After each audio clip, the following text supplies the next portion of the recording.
Mi esposa siempre dijo que el problema no era mi madre, era yo al lado de ella. Tu mamá no me molesta, repetía. Lo que me mata es verte callado mientras ella decide por los dos. Yo me reía. Hacía algún chiste sobre la suegra al revés y cambiaba de tema. Era más fácil burlarme del estereotipo que admitir que, en mi casa, quien tenía la última palabra no era mi mujer, era la mujer que me había criado.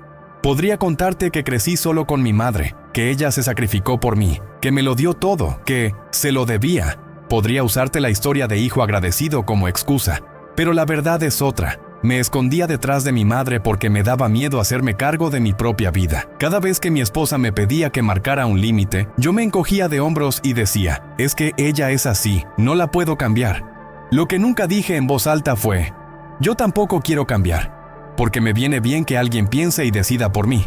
Con los años, nuestra casa dejó de ser de dos y se convirtió en un territorio raro. Mi esposa, mi hijo y la opinión constante de mi madre entrando por teléfono, por visitas rápidas que se alargaban, por comentarios disfrazados de consejos. Era mi madre opinando sobre cómo se viste mi mujer, sobre cómo criamos a nuestro hijo, sobre en qué gastamos el dinero, sobre qué vacaciones son una tontería y qué sacrificios sí valen la pena. Y yo, siempre en el mismo papel. El hombre que escucha, asiente y luego le dice a su esposa que no haga un drama cuando se siente invadida. El día que todo se rompió, la discusión fue siempre la misma, pero con una frase distinta. O pones límites a tu madre, o el límite lo voy a poner yo, me dijo mi esposa, con las maletas abiertas a medio llenar. Y yo, en lugar de escuchar el miedo detrás de esa amenaza, escuché un desafío contra la mujer que me había dado la vida. Me planté como nunca frente a mi esposa, pero no para defendernos a los tres, sino para defender a mi madre de algo que ni siquiera era un ataque. Elegí un bando. Y no fue el de la familia que yo había formado. Cuando cerré la puerta aquel día, lo hice convencido de que mi esposa estaba exagerando, de que se le iba a pasar, de que no iba a ser capaz de irse.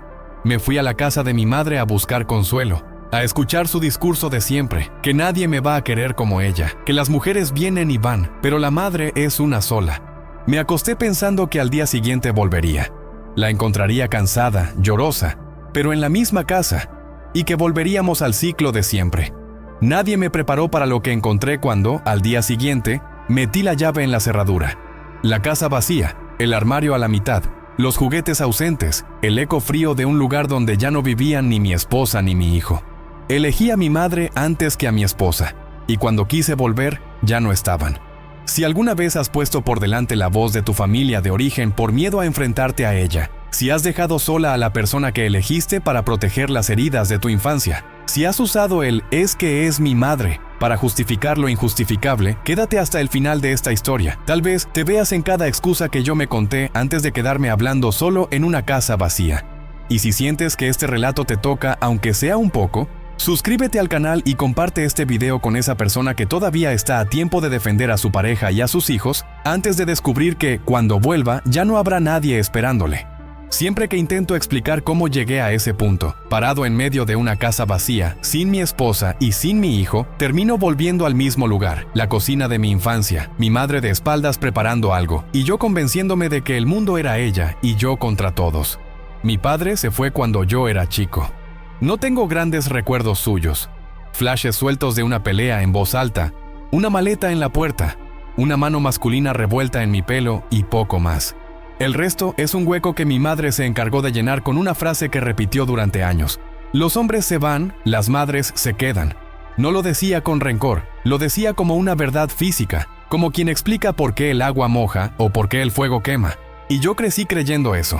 Cada vez que veía una pareja discutir en la calle o escuchaba historias de divorcios, ella comentaba, al final el que se queda con los hijos es siempre la madre. Y me miraba como esperando que yo entendiera que, pasara lo que pasara, ella y yo íbamos a seguir juntos. Era una madre presente, sí, demasiado presente. Sabía qué comía, qué pensaba, qué me gustaba y qué no, pero no porque me dejara elegir, sino porque se adelantaba a todo. Si alguna vez dudaba, ella decidía por mí. La ropa que me ponía, los amigos con los que salía, las actividades extraescolares, la carrera que me iba a dar de comer. No lo viví como control, lo viví como cuidado. Me acostumbré tanto a eso que, de adulto, la idea de tomar decisiones solo me daba vértigo. Cuando empecé a salir con chicas, mi madre también estaba ahí, opinando desde el primer día. No necesitaba conocerlas para tener una opinión. Le bastaba con cómo yo hablaba de ellas. «Esa que conociste, ¿tiene madre y padre juntos?», preguntaba. Si yo decía que sí, hacía un gesto raro, como de duda. «Ya verás, esos hogares tan perfectos siempre esconden algo», murmuraba. Si le decía que la chica no se llevaba bien con su familia, era peor. «Entonces te va a querer usar de terapia», decía. «Y tú no estás para arreglarle la vida a nadie. Bastante hicimos nosotros. Nosotros, mi madre y yo». Ella hablaba como si hubiéramos sido un equipo que luchó contra el mundo, y todo lo que hubiera de ahora en adelante tenía que estar a la altura de ese sacrificio. Cuando le presenté las primeras novias, la frase era siempre la misma al cerrar la puerta. «Ella es simpática, pero no es para ti». Nunca le alcanzaba a nadie. O eran muy frías, o muy intensas, o muy calladas, o muy modernas, o muy dependientes. Siempre había un pero. Y yo, en lugar de ver eso como una señal de alarma, lo tomaba como un filtro infalible. «Si a mi madre no le gusta, es porque algo ve», me repetía. Hasta que apareció Laura. La conocí en una salida con amigos, de esas en las que uno no espera nada. No era la más escandalosa ni la que más llamaba la atención, pero tenía una forma de escuchar que me desarmó. Cuando le conté, medio por encima, que había crecido solo con mi madre, no cambió de tema ni hizo bromas fáciles. Solo preguntó: «¿Y tú? ¿Tuviste espacio para ser niño o te tocó ser el hombre de la casa demasiado pronto?». Esa pregunta nadie me la había hecho, mucho menos alguien que acababa de conocer. Mis amigos siempre decían: «¡Qué grande tu vieja!» o «¡Qué suerte que te sacó adelante!». Nadie se había preguntado qué había pasado conmigo en el medio. Con Laura, por primera vez, sentí que podía contar algo de mi vida sin que mi madre estuviera en el centro de la escena. Hablábamos de música, de trabajo, de miedos. Me gustaba cómo pensaba, cómo cuestionaba cosas que yo daba por sentadas. Me hacía sentir adulto, no el eterno hijo de alguien. El problema fue que, desde el principio, mi madre también estuvo presente en esa relación. No porque la trajéramos a propósito, sino porque estaba puesta en mí como un chip. La primera vez que le hablé de Laura, mi madre torció los labios. «¿Y de dónde es? ¿Qué hace? ¿Qué familia tiene?». Respondía todo como si estuviera presentando un currículum para un puesto. «¿Y te trata bien?», añadió al final. «Porque tú eres buen chico, pero a veces te dejas pisar». Buen chico. Tenía más de 30 años y todavía me hablaba así. Y yo, en lugar de incomodarme, sentía una especie de orgullo infantil. Era el hijo bueno, el que nunca la dejó sola, el que la acompañó a todo, el que siempre estaba disponible. Cuando Laura y mi madre se conocieron, al principio fue cordial. Mi esposa, entonces novia, hizo todo lo posible por acercarse. Llevó un postre hecho por ella, ayudó en la cocina, se interesó por la historia de mi familia. Mi madre fue amable, pero distante. No la insultó ni la criticó de frente. Habría sido más fácil lidiar con eso. Lo que hizo fue peor. La midió. «Es educada», me dijo después cuando nos quedamos solos. «Se nota que viene de una familia bien». Hizo una pausa y añadió: «Pero no sé, la veo muy segura. Demasiado». «¿Y eso es malo?», pregunté desconcertado. «Para ella no», contestó. «Para ti quizá. Tú necesitas a alguien que te cuide, no alguien que te lleve por delante». No me di cuenta de la trampa escondida en esa frase. Tú necesitas a alguien que te cuide. Y por supuesto, la única que sabía cuidarme bien era ella. Con el tiempo, Laura empezó a notar cosas que yo llevaba años normalizando. Comentarios sobre su ropa. «Ay, con ese vestido te vas a resfriar. ¿No tienes algo más abrigado?». Opiniones sobre nuestra economía. ¿De verdad se van a gastar tanto en un alquiler? Pueden vivir un tiempo aquí y ahorrar. No tiene sentido tirar el dinero. Opiniones sobre nuestro tiempo juntos. ¿Otra vez el fin de semana solos? Tu madre también existe, hijo. Al principio, Laura lo pasaba por alto. Me decía en voz baja: tu mamá es intensa, pero se nota que te quiere. Yo asentía, aliviado. Pensaba: se adaptará. Todas las suegras son difíciles al principio. Me refugiaba en los chistes típicos en vez de reconocer que lo que pasaba iba más allá de eso. El primer gran choque vino cuando decidimos irnos a vivir juntos. Buscamos piso, hicimos cuentas, vimos opciones. Cuando por fin encontramos un lugar que podíamos pagar, pequeño pero nuestro, yo estaba ilusionado, mi madre no tanto. «No tiene sentido», dijo apenas le contamos. «Aquí tienes tu cuarto, no pagas alquiler, estás cerca de todo. Ella también puede venirse a vivir aquí un tiempo. Así ahorran y después, con calma, piensan en comprarse algo». Sonaba lógico. Económicamente tenía razón. Pero Laura lo vio enseguida. Tu madre no quiere que nos vayamos, me dijo cuando salimos de su casa. No quiere que armemos algo que no la tenga en el centro. Yo me defendí casi por reflejo. Está pensando en nosotros, en que no tiremos la plata. También está pensando en ella, respondió. En no quedarse sola. Y eso es humano, lo entiendo. Pero si tú no pones un límite, yo voy a terminar viviendo con tu madre, no contigo. La palabra límite empezó a repetirse mucho a partir de ahí. Yo la odiaba. Me hacía sentir egoísta, desagradecido. ¿Cómo iba a ponerle límites a alguien que me había criado sola? ¿Cómo iba a decirle que no? Después de todo lo que hizo por mí. Al final nos mudamos igual, pero no fue un corte limpio. Mi madre participó de cada decisión. Eligió algunas cosas del mobiliario, porque ella sabe lo que dura. Opinó sobre el barrio, sobre los vecinos, sobre el supermercado.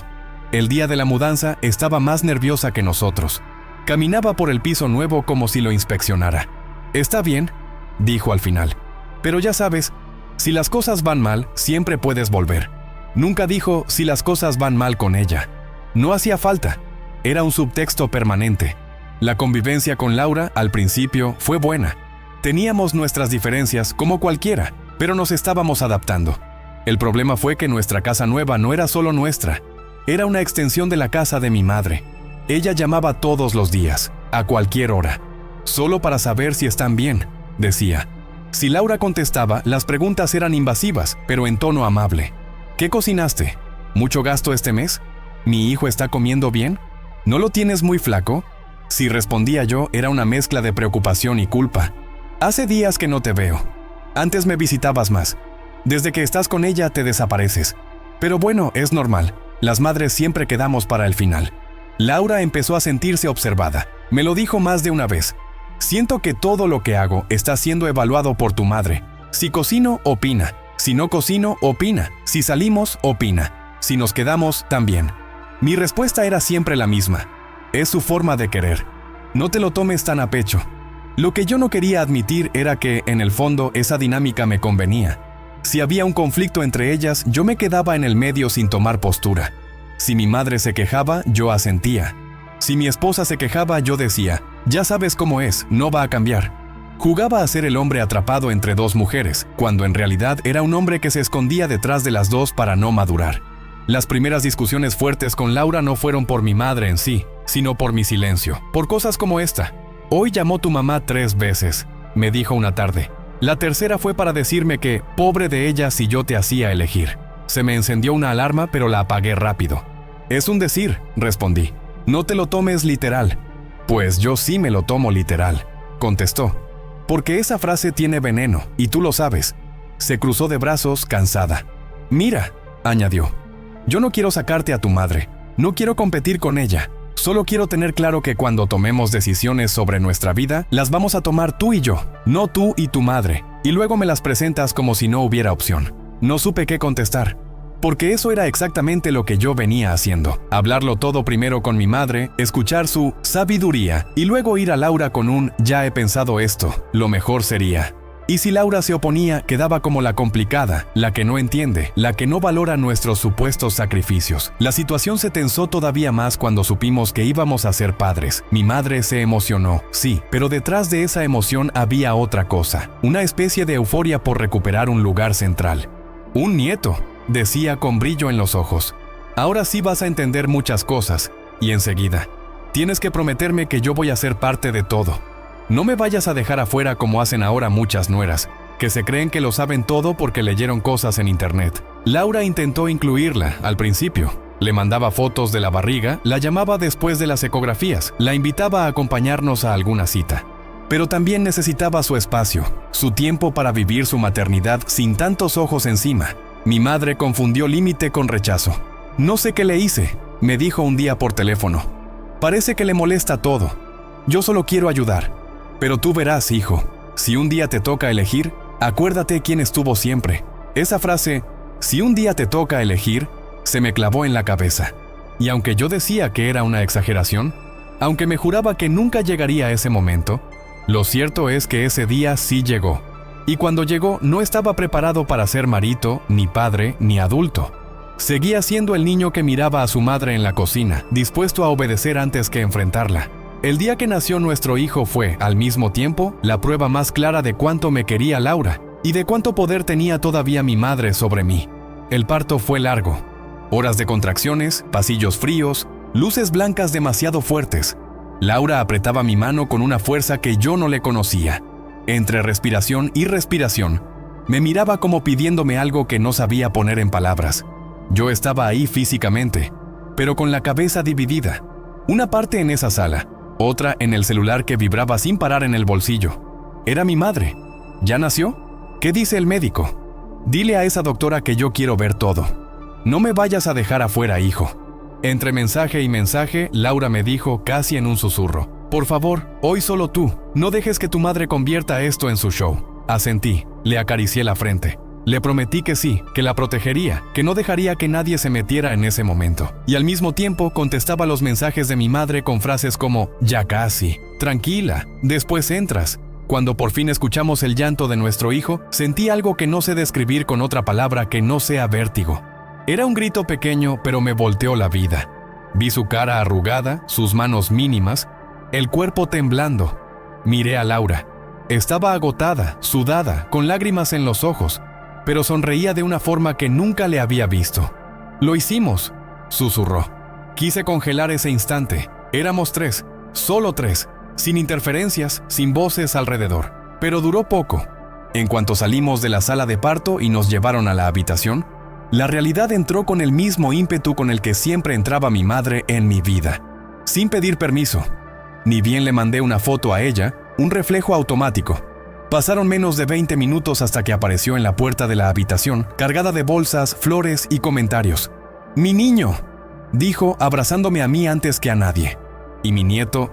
¿Dónde está mi nieto?». La enfermera le pidió que esperara, que Laura estaba acomodándose, que acabábamos de llegar a la habitación. Mi madre frunció el ceño, ofendida.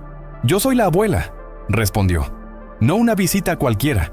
Entró igual, sorteando a la enfermera, acomodando las cosas sin preguntar. Se acercó a la cama, miró a Laura, le dio un beso rápido en la frente y, sin darle tiempo a reaccionar, extendió los brazos hacia el bebé. «Ven con la abuela, mi amor», dijo. «Esta sí sabe cómo sostener bebés, ya tiene experiencia». Lo dijo en broma, pero Laura se tensó. Su cara cambió apenas, lo justo para que yo, que la conocía, lo notara. Mi madre tomó al niño, se lo acomodó en el pecho como si fuera suyo, empezó a hablarle con una mezcla de lágrimas y risas. Y yo, en lugar de decir, espera, primero la madre, me quedé mirando, emocionado y orgulloso de esa escena. Como si no hubiera nada raro en que la primera en acunar a mi hijo después de Laura no fuera su padre, sino su abuela. Más tarde, cuando nos quedamos solos, Laura me lo dijo sin rodeos. «Me sentí invitada a mi propio parto», susurró sin mirarme.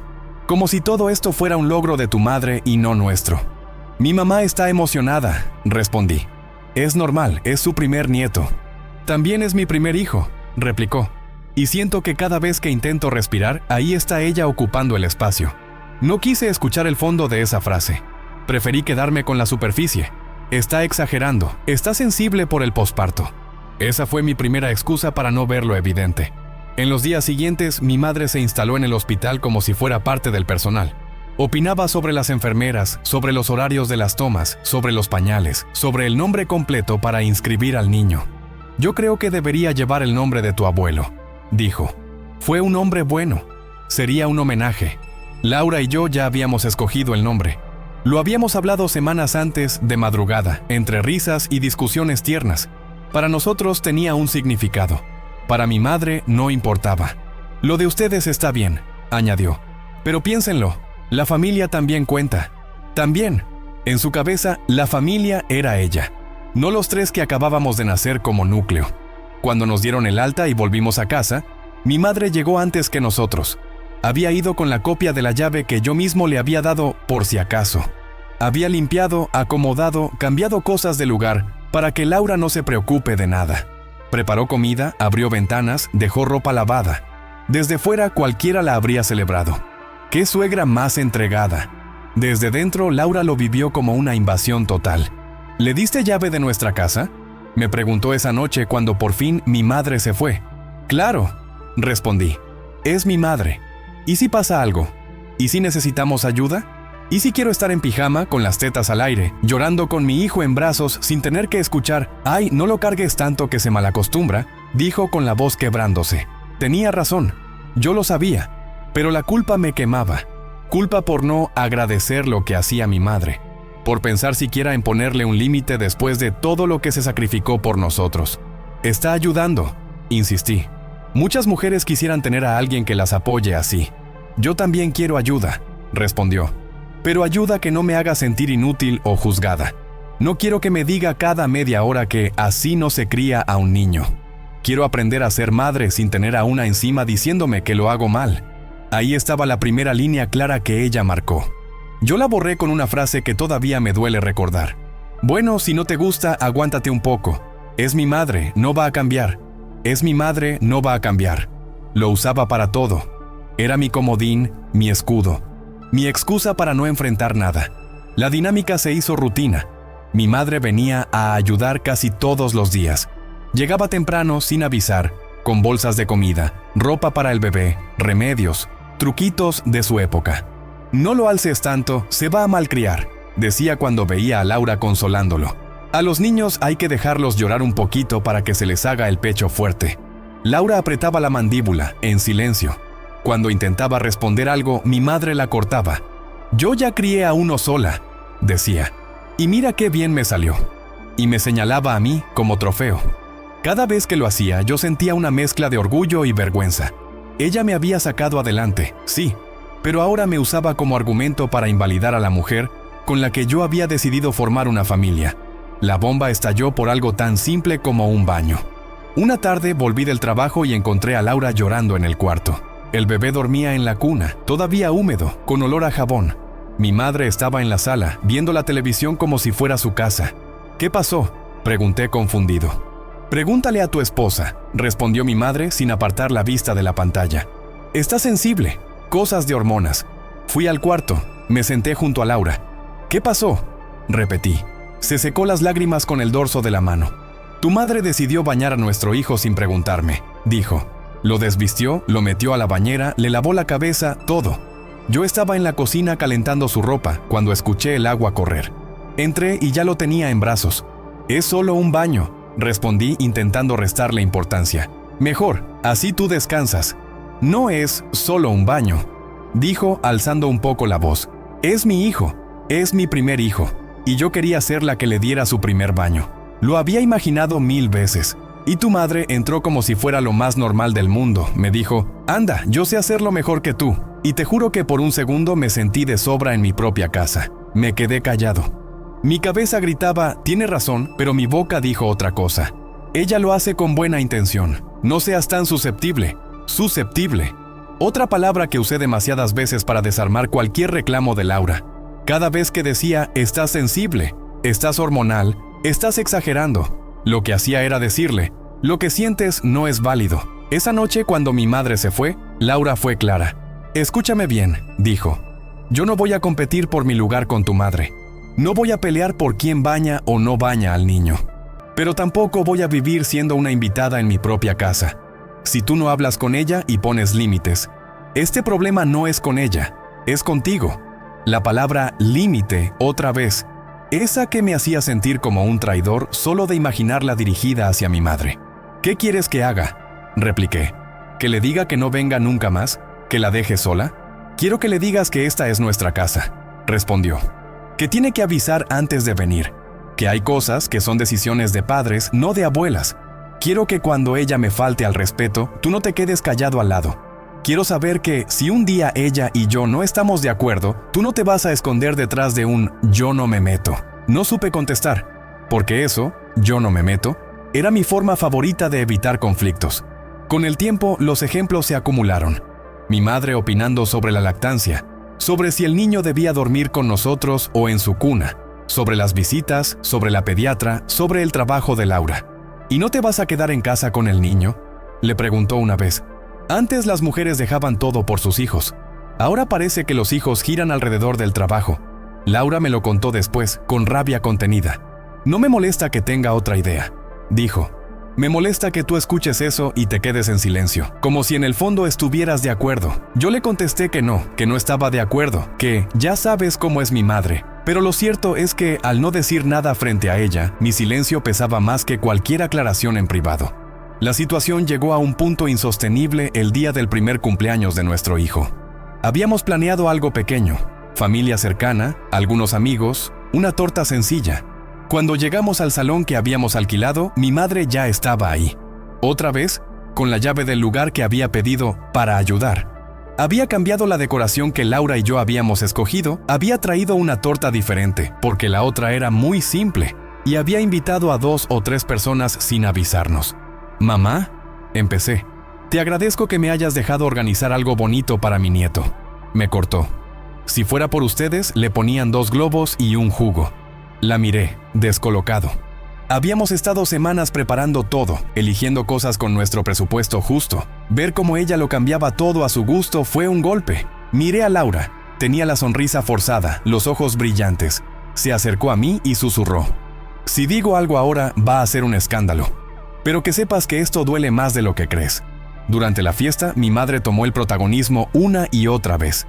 Se sacaba fotos con el niño, daba órdenes sobre dónde poner los regalos, llamaba a la gente para cantar el feliz cumpleaños. Cuando llegó el momento de soplar la vela, se colocó detrás de mi hijo, lo tomó de las manos y, sin darse cuenta o sin querer verlo, dejó a Laura desplazada a un costado. Las fotos de ese día lo dicen todo. Mi madre en el centro, con mi hijo en brazos, yo a su lado y Laura medio paso más atrás, con una sonrisa rota.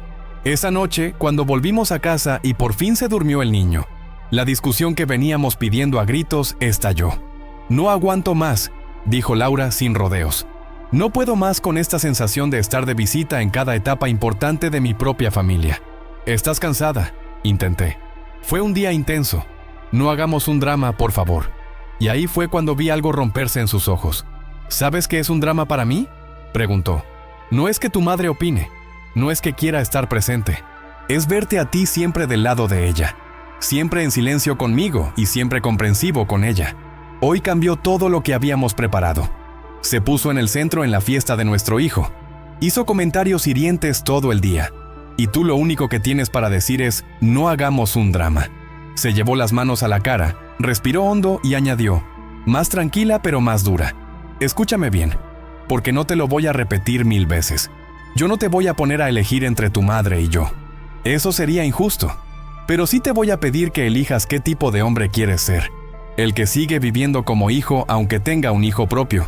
O el que se planta y arma su propia familia». No supe qué responder. Me quedé mudo, con la sensación de que esa conversación era una bifurcación de la que dependía todo lo que vendría después. Podría haber dicho: «Tienes razón. Mañana hablo con ella. Se acabó este desorden». Podría haber tomado el teléfono en ese momento y llamar a mi madre para poner límites aunque me temblara la voz. Podría, por fin, haber dejado de usar la palabra sacrificio como una cadena. No lo hice. Me refugié en el papel que mejor sabía interpretar. «No quiero pelear», dije. «Estoy cansado, ya hablaremos». Nos fuimos a dormir de espaldas, cada uno abrazado a su propia frustración. Y mientras yo cerraba los ojos, convencido de que ya se le pasará, Laura estaba, sin que yo lo supiera, empezando a calcular cuánto tiempo más quería vivir así.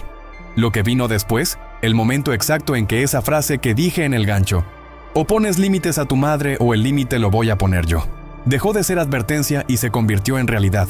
No fue de un día para otro. Fue la suma de todas esas escenas en las que yo elegí callar, minimizar y mirar hacia otro lado cada vez que mi madre traspasaba una frontera. Y cada silencio mío fue un ladrillo más en el muro que terminó separándome de la mujer y del hijo que decían mi nombre cuando hablaban de mi familia. La frase que Laura me dijo aquella noche se quedó flotando en el aire como olor a gas que nadie quiere admitir que siente. «No te voy a poner a elegir entre tu madre y yo, pero tendrás que elegir qué tipo de hombre quieres ser». Yo hice lo que siempre hacía. La guardé en el cajón de «después lo vemos» y seguí con mi vida como si nada. Los días siguientes fueron una mezcla rara de calma tensa y rutina. Por fuera todo seguía igual. Yo iba a trabajar. Laura cuidaba del niño. Mi madre llamaba todos los días. Por dentro ya nada estaba en su sitio. Era como vivir en una casa donde las paredes se habían agrietado, pero alguien había colgado cuadros delante de las rajaduras para no verlas. Mi madre empezó a notar la distancia. Te escucho raro, me dijo por teléfono. ¿Qué te hizo ahora? ¿Qué te hizo ahora? Esa era siempre la forma. No preguntaba ¿qué está pasando entre ustedes? Preguntaba qué me había hecho ella, como si yo fuera siempre el que recibe y nunca el que provoca. Nada, respondí. Estamos cansados. El niño no nos deja dormir mucho. Eso pasa porque ella es muy nerviosa, dijo sin dudar. Los niños sienten todo. Si en lugar de cuestionarlo todo se relajara un poco, el crío dormiría mejor. Yo sabía que esos comentarios dolerían si Laura los escuchara. También sabía que, aunque no los oyera literalmente, los sentía en cada gesto. Podría haber frenado ahí y decir, mamá, no hables así de ella. Pero no lo hice. Cambié de tema, como siempre. Laura, por su parte, dejó de insistir en que yo hablara con mi madre. Un día me lo dijo con una franqueza que me desarmó. Ya entendí que no es con ella el problema. Susurró. Es contigo. Ella es como es. Tú eres el que decide si quieres seguir siendo hijo o empezar a ser pareja y padre. Que dejara de insistir no significaba que le doliera menos. Solo significaba que había empezado a guardar fuerzas para otra cosa. La gota que empezó a colmar el vaso fue pequeñísima. Un mensaje de audio, un martes cualquiera. Estaba en el trabajo cuando el celular vibró. Era una nota de voz de mi madre. Me la puse al oído. Hijo, decía. Hoy fui al mercado y me encontré con la vecina de antes, la que te vio crecer. Me preguntó por ti, si estabas bien, si ya eras padre. Le dije que sí, que ya me diste un nieto, pero que casi no lo veo. Imagínate, qué vergüenza. La gente debe pensar que soy una mala madre o que mi nuera no me deja acercarme. Yo intento no meterme, pero tú sabes, cuando las nueras no tienen madre de verdad, suele pasar esto. En fin, acuérdate de que aquí siempre tienes tu casa y que nadie va a quererte como yo. Rebobiné mentalmente esa frase. Cuando las nueras no tienen madre de verdad. Laura había perdido a la suya hacía años. Era un dolor que la marcaba hasta en la forma de respirar. Y mi madre lo sabía. Aún así, usaba esa herida como arma. Esa noche, sentado en el sofá, le mencioné el audio a medias, como si fuera algo sin importancia. Mi madre se cruzó con una vecina. Dije, ya sabes, se queja de que no ve mucho al niño. Laura estaba ordenando juguetes. Ni siquiera levantó la vista. Si quiere verlo, puede venir cuando la invitamos, respondió. Lo que no voy a aceptar es que se aparezca con su llave a cualquier hora como si fuera su casa. Es que ella siente que la estás dejando afuera. Insistí repitiendo como loro lo que había escuchado. Dice que parece una mala madre delante de los demás. Se giró despacio. ¿Y tú sientes que eres un mal hijo?, preguntó. La pregunta me dejó helado. No lo sé, dije. A veces sí. Yo también me siento una mala esposa muchas veces, admitió. Pero ¿sabes qué? Al final del día tú decides a quién quieres dejar de decepcionar. A tu madre o a la mujer con la que formaste una familia. Yo ya entendí cuál es mi lugar en tu lista. Me quedé sin palabras. No porque no las tuviera, sino porque todas sonaban a excusa. Cambié de tema, otra vez. Televisión, trabajo, el clima, cualquier cosa menos lo que importaba. A medida que pasaban los meses, empecé a notar que nuestra casa no sonaba igual. Las risas de antes se volvieron más escasas, las conversaciones se hicieron más cortas, los silencios más largos. Para ver una película ya no era ¿qué te apetece?, sino pon lo que quieras. En la cama ya no había piernas buscándose en la madrugada. Solo dos cuerpos cansados dando la espalda al otro lado. Mi madre, desde fuera, aprovechaba cada grieta. «Se te escucha apagado», decía. Antes, cuando vivías conmigo, por lo menos te reías. Ahora suenas siempre cansado. Las mujeres modernas son todas iguales. Quieren independencia, pero te chupan el alma. Yo me defendía con cosas como, es difícil criar a un niño. Los dos estamos agotados. Pero en el fondo, una parte de mí empezó a comprar ese discurso. El de que había sido más feliz antes. El de que, con mi madre, todo era más fácil. Un domingo, Laura me pidió que fuéramos al parque los tres. Hacía semanas que yo encontraba excusas para quedarme en casa o ir a ver a mi madre un ratito. Solo un rato, dijo. Sin teléfono, sin visitas. Tú, yo y nuestro hijo. Fuimos. El niño corría detrás de las palomas, se caía, se levantaba, se reía. Laura lo miraba con una ternura cansada, pero plena. En un momento, mientras él jugaba en un tobogán, ella se sentó en el banco y habló sin rodeos. Yo sé que te sientes culpable con tu madre, dijo. Lo veo en tu cara cada vez que suena el celular y es ella. Y no te voy a pedir que dejes de verla ni que la abandones.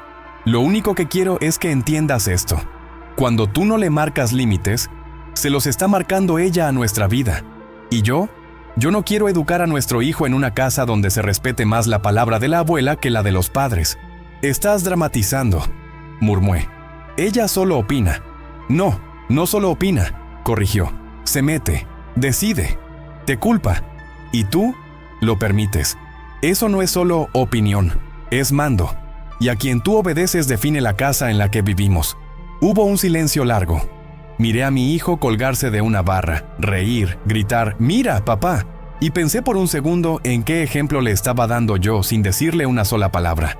No quiero que él crezca viendo a su padre callarse siempre delante de su abuela y explotar después conmigo, añadió Laura. No quiero que crea que las mujeres estamos para tragar comentarios porque es mi madre o es mi familia. No quiero eso para mí, pero mucho menos para él. Podría haber sido mi momento de quiebre. Podría haber sido el día en que dijera, ya está, basta, pero no. ¿Y qué quieres que haga?, pregunté a la defensiva. ¿Que la saque de mi vida? ¿Que la deje sola después de todo lo que hizo por mí? Quiero que dejes de poner en mi boca cosas que yo no digo, contestó cansada. Nunca te pedí que dejaras de verla. Te pedí que estuvieras de mi lado cuando ella me falte al respeto. Y hasta ahora, lo único que has hecho es mirar para otro lado. Nuestro hijo corrió hacia nosotros, cortando la tensión. Se tiró a mis brazos riendo. Lo levanté, lo lancé un poco al aire, lo atrapé. Por un instante el mundo se redujo a su risa. Pero esa frase quedó ahí, como un eco. Hasta ahora lo único que has hecho es mirar para otro lado. El momento exacto en que la amenaza se volvió ultimátum llegó una noche cualquiera, sin música dramática ni lluvia en la ventana. Yo venía de casa de mi madre. Había pasado solo un rato que se convirtió en horas. Ella me había cocinado, me había llenado de frases como «aquí siempre vas a tener tu plato y nadie te va a cuidar como yo». Cuando salí de ahí, tenía el estómago lleno y la conciencia anestesiada. Entré en nuestro piso y encontré algo diferente. La maleta grande en la cama, abierta, a medio llenar. Ropa de Laura doblada, la del niño aparte, su muñeco favorito al lado. «¿Qué haces?», pregunté, aunque era obvio. Ella no gritó. No tiró nada, no hizo un escándalo. Siguió doblando una camiseta pequeña, la puso con cuidado encima de las demás y recién entonces me miró. «Te lo dije», respondió. «No voy a competir con tu madre. Llevo meses pidiéndote que te pongas del lado de tu familia, y cada vez que tienes que elegir incómodamente entre ella y nosotros, nos sueltas a nosotros. Así que voy a ponerte más fácil tu lealtad. Me voy». Sentí que el suelo se abría. «Estás exagerando», dije, el reflejo automático. «Nadie se va por la suegra. Todas las parejas tienen problemas con la familia». «No me voy por tu madre», corrigió. «Me voy porque tú no quieres crecer. Porque prefieres seguir siendo hijo antes que ser pareja. Porque cuando ella me humilla, tú miras el celular. Porque cuando yo lloro, tú dices que es el cansancio. Porque llevo demasiado tiempo hablando con un hombre que, cada vez que toca elegir, elige la comodidad del rol de hijo antes que la responsabilidad de ser padre y compañero». «¿Y nuestro hijo?», pregunté buscando donde doliera. «¿Qué? ¿Te lo vas a llevar así como si nada?». «No como si nada», dijo. «Me lo llevo porque necesito que viva en una casa donde las decisiones se toman de a dos, no por un coro de opiniones alrededor. No te lo estoy quitando, no quiero alejarlo de ti, pero no lo voy a criar en una guerra silenciosa». Me acerqué, dolido en mi orgullo. «¿Y dónde vas a ir?», pregunté. «¿A la casa de quién? ¿De tu madre, que ya no está? ¿De tus amigas? ¿Te crees que es fácil?». La vi tragarse algo antes de responder.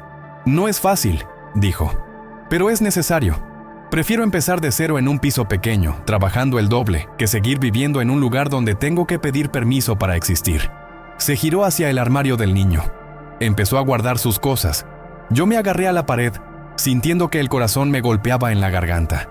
Mi primera reacción no fue «¿qué puedo hacer para que esto no pase?», sino «¿cómo le voy a explicar esto a mi madre?». El pensamiento me dio vergüenza al instante, pero fue el primero. «Eso lo dice todo. No tienes derecho a llevártelo así», insistí. «Es mi hijo». «Y es mi hijo también», contestó.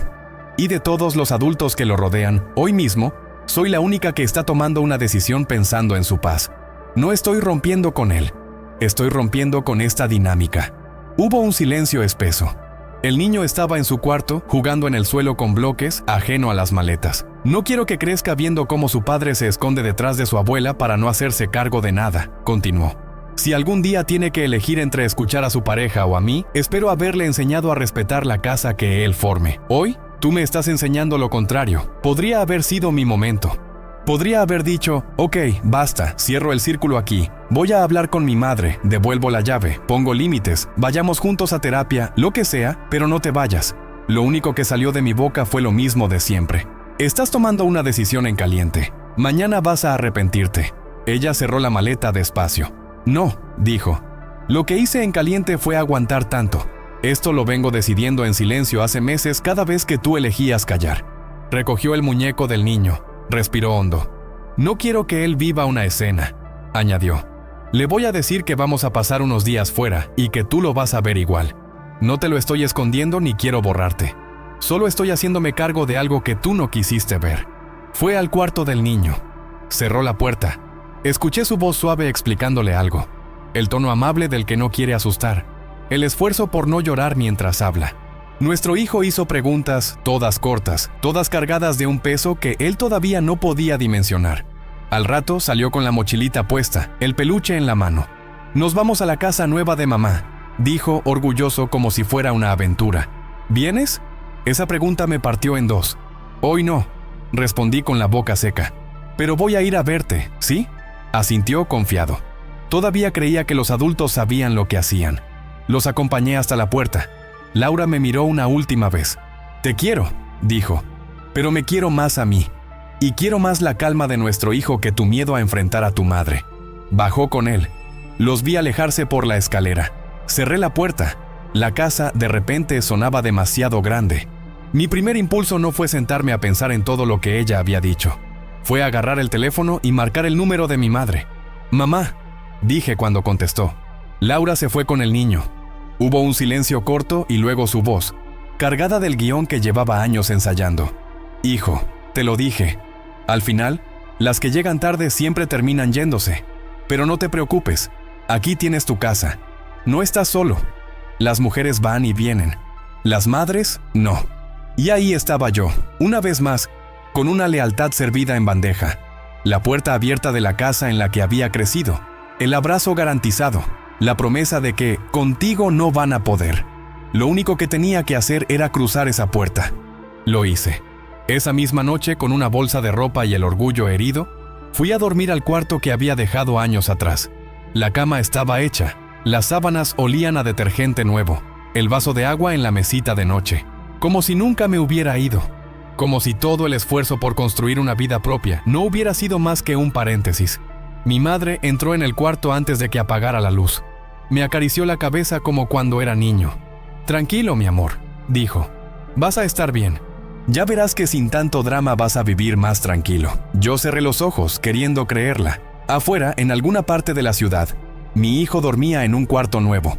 Y la mujer a la que yo había dejado sola tantas veces, ahora estaba realmente sola, aprendiendo a sostener una casa sin mí.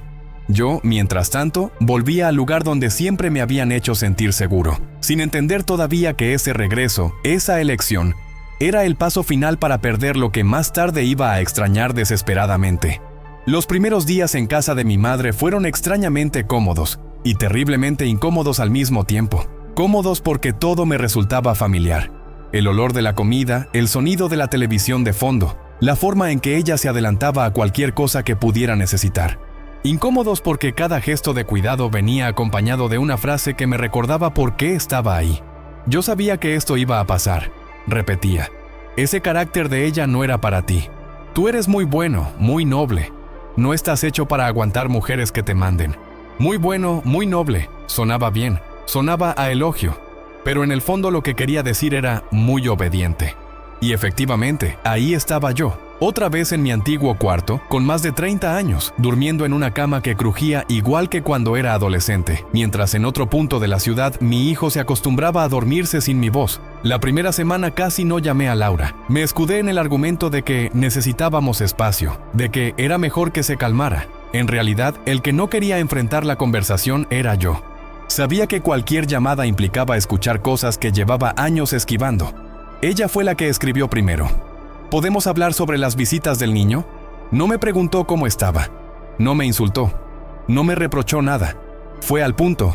Nuestro hijo. Quedamos en vernos en una cafetería cerca del piso que habíamos compartido. Llegué antes de la hora, con un nudo en el estómago. Ella entró puntual. con ojeras pero erguida. No llevaba el anillo. Yo tampoco.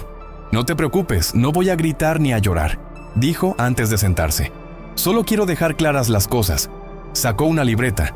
Tenía anotados días, horarios posibles, acuerdos de trabajo, la guardería. Me habló como se habla con alguien con quien hay que organizar logística, no como con la persona con la que un día pensó en envejecer. Él no tiene por qué pagar por esto, dijo.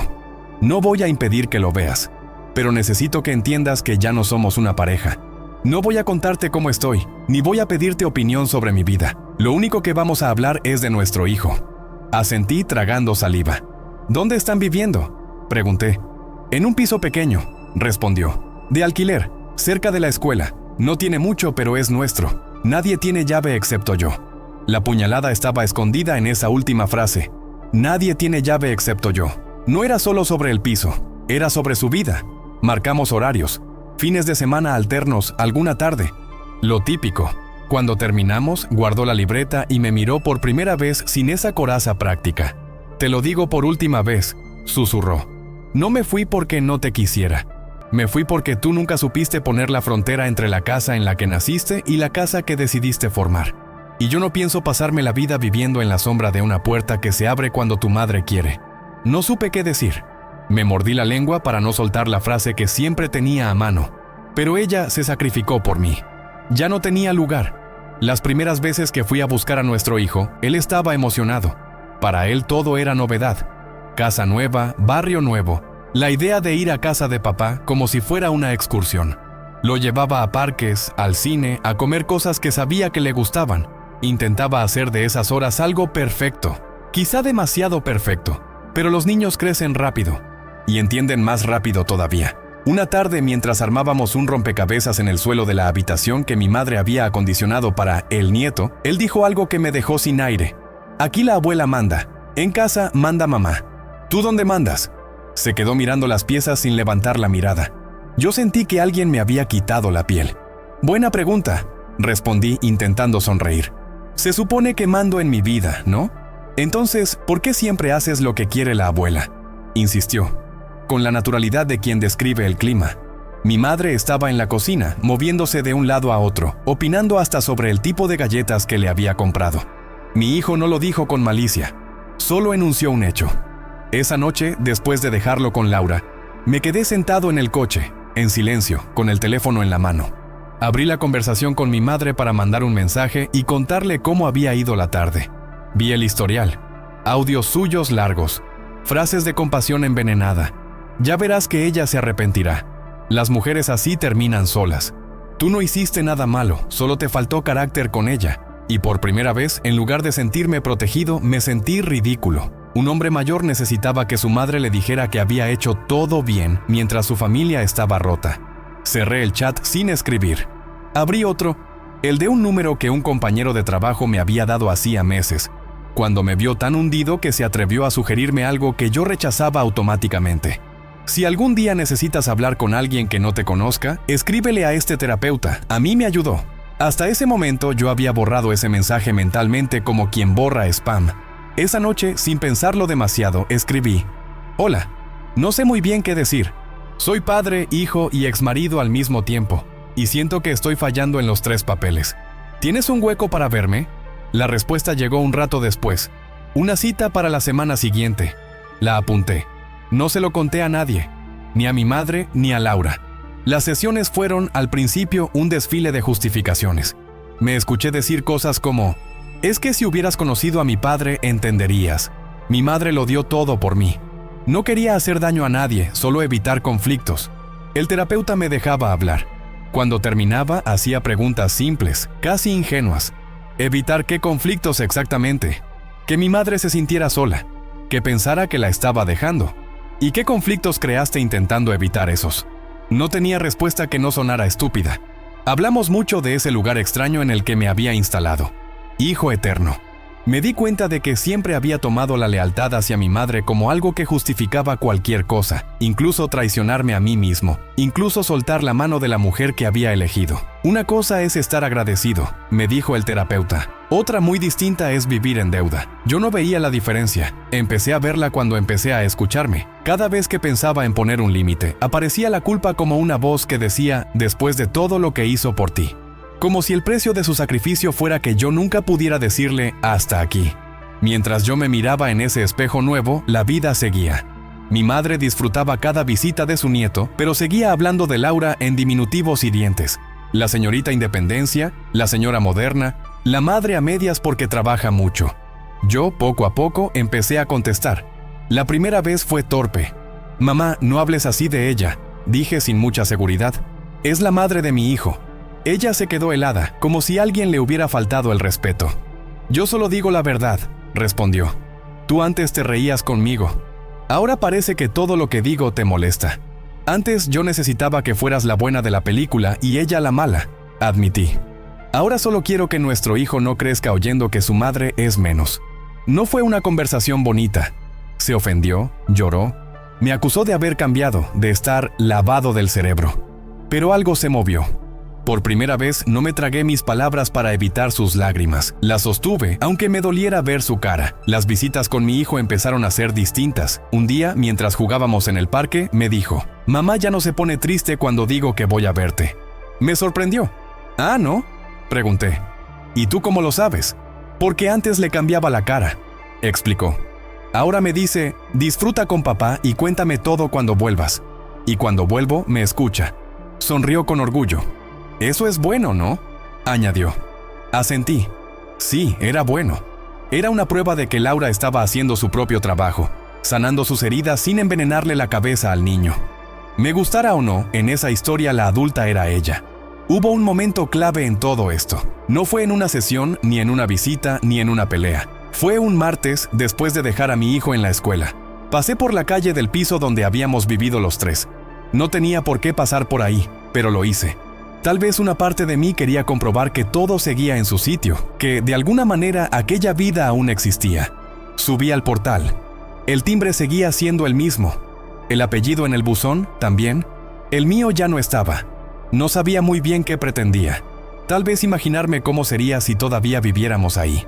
Tal vez poner el oído en la puerta como un ladrón de recuerdos. Subí las escaleras casi sin pensarlo. Llegué a nuestra antigua puerta. Instinto puro, metí la mano en el bolsillo buscando una llave que ya no tenía. Toqué. Nadie respondió. Noté algo raro. El felpudo no era el mismo. El sonido detrás de la puerta era distinto, como cuando un piso está vacío. Me encontré con el vecino del frente, el del perro que siempre ladraba. ¿Buscas a alguien?, preguntó. Vivía aquí, respondí señalando la puerta. Con mi familia. Ah, los que se fueron hace un par de meses, dijo. Una chica con un niño, ¿no? Se mudaron. Creo que a otro barrio. Esta ya está en alquiler otra vez. Los que se fueron. Me quedé mirando la puerta cerrada, pero ahora, de repente, no era mi casa vacía esperándome. Era un lugar disponible, sin historia para nadie más que para mí. Un lugar donde no quedaba rastro de la vida que había tenido. Ese fue para mí el verdadero día en que volví a casa y ya no estaban. No fue la noche de la maleta abierta. Fue ese instante, frente a una puerta que un día había sido el centro del mundo, y ahora era solo madera esperando nuevos muebles, nuevas fotos en la pared, nuevas risas que no serían las nuestras. Bajé las escaleras con la sensación física de caída. En la calle, la ciudad seguía como siempre. Coches, gente, ruido.